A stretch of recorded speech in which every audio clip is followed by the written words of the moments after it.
everyone, it's Scarlett, and in this video I'm going to talk to you about why it's not a good idea to count days on NoFap. The whole practice of NoFap is a tantric practice. It's the practice of retaining your seed and practicing sex transmutation. The whole achievement about this, the whole intention with this is that you become the master of your body, your sexuality, and basically your sexual energy being the blueprint of all your energy. So this gives you self-control, self-mastery, and just the ability to use your energy how you want to rather than being a slave to feelings of lust or to needing things from outside of yourself.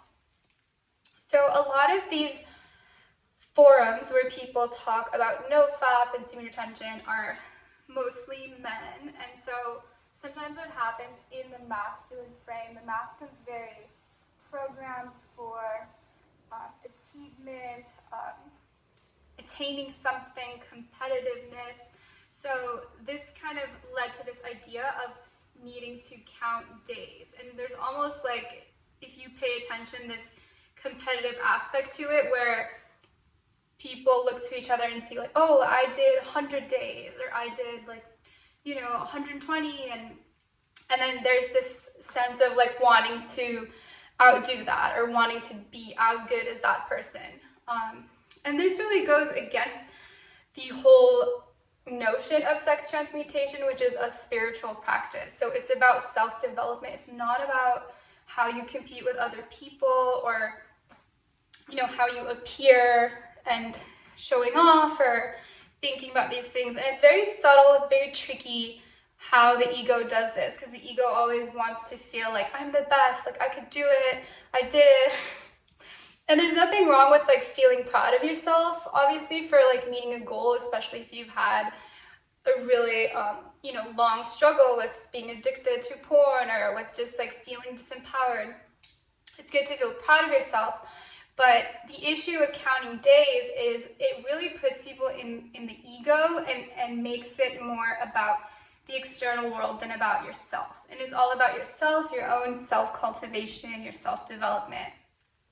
So what happens when someone counts days is they begin to set up more of an expectation, and this can actually create resistance. It can create this feeling that there's now this like bar that's being set that needs to be met, and what if I fail or whatever, and it's like you lose that motivation if you relapse or something. So if someone's counting days, and let's say they're at like day 82, and then let's say you meet somebody and you want to have an intimate experience, or let's say your body is feeling like it is feeling some sexual energy. It's not very natural to try to impose something of a mathematical linear structure when life is a lot more fluid. And the goal of NoFap is not to be celibate. Maybe for some people it is, but in the tantric path, celibacy doesn't mean not having sexual connection or experiencing your sexuality. It just means having the awareness and mindfulness that you know how to use that energy. You're not a slave to it. Celibacy can definitely be very useful for a short period of time if you've really struggled and you need a break. Then it's okay for a short while to abstain, just to know that you do have that self-control. But for a long-term sustainable lifestyle, you can't keep yo-yoing between like NoFap and then not NoFap. It just creates this weird ego type of desire for control where you're not meant to control it like that. It's meant to be a very natural process, a natural attunement with your own body. So you're just trying to get realigned with how we naturally are, which we are naturally these sensual, sexual beings, but we're not meant to be a slave to those emotions and to those impulses. So what's better than counting days is learning how to tune in with your body. So this is the feminine energy, like learning, okay, what am I feeling right now? And let's say you're feeling sexual desire.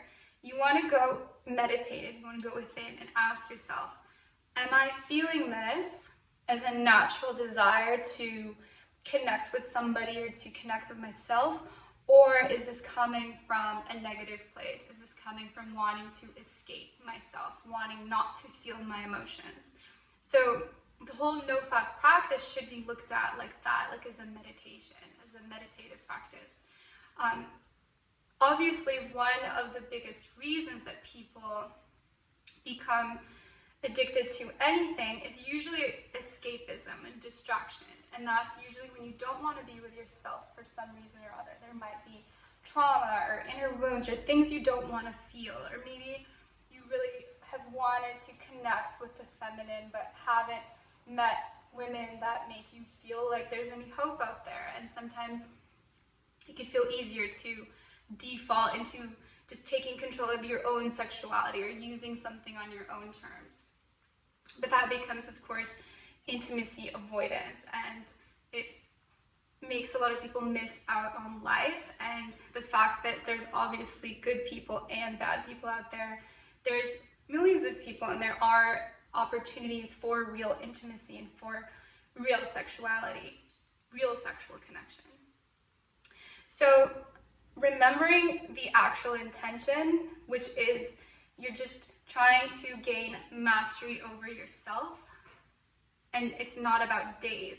So remember that there is no goal to be achieved to convince people of your worth or to convince yourself of your worth. The goal is the practice of itself. It's every single day. So the lifestyle of no-FAP is you are the master of your sexuality every day. It's not just like, you know, how long am I gonna do another streak for? Or like, I did 100 days.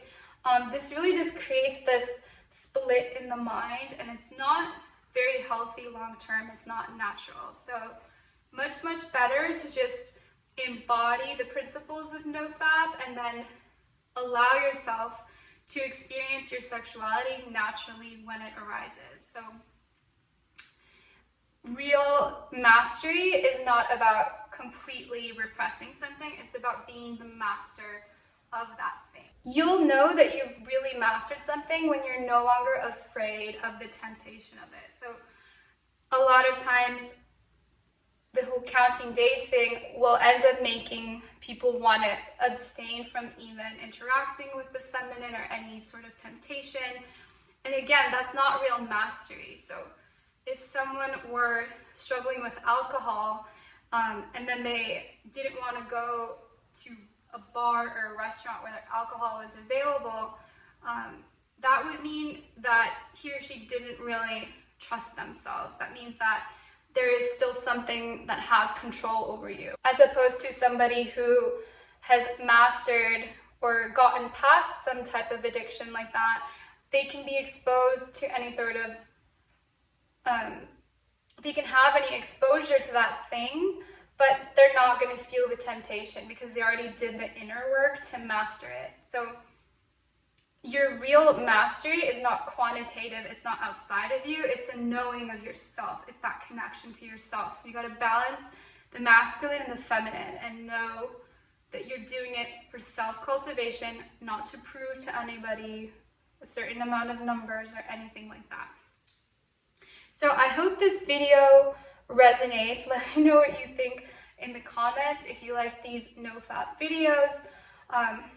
This is basically the premise of the Masculine Mastery course, which is about really helping bring the masculine energy back. And the main root of that is the sexual energy, sexual mastery. So when a lot more men begin to take their power back of how they use their sexual energy, then everything else builds upon that. And I talk about that in the course, about how to translate that sexual mastery into emotional mastery, psychological mastery, and then things, of course, like going out into the workplace, financial mastery. It's all literally in the seed. So in your actual ability to control your own sexuality, to master yourself. Alright, thank you for watching. Subscribe for more of these videos and let me know what you think in the comments.